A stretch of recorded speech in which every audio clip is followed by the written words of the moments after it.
mayroon po akong nabili bago kong alaga.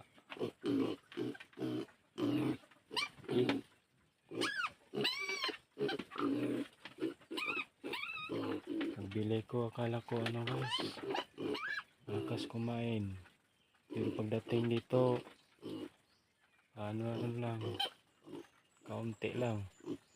At binigyan ko ng ano, ito po,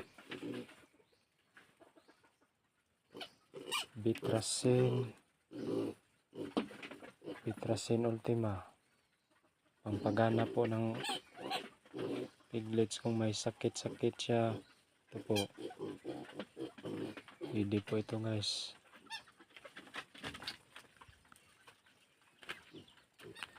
Tawag po dito ano, Bitrasin Ultima guys. Pampagana sa pagkain ng mga alaga kung biik. Tapos sila nanghihingi na po. Kasi ano na po, gumagana na po yung pagkain nila. Nanghihingi na naman. Guys, sanay po nakatulong at nakapagbigay ng tips. Ito po yung bigay nyo kung meron po kayong mga alaga. Thank you.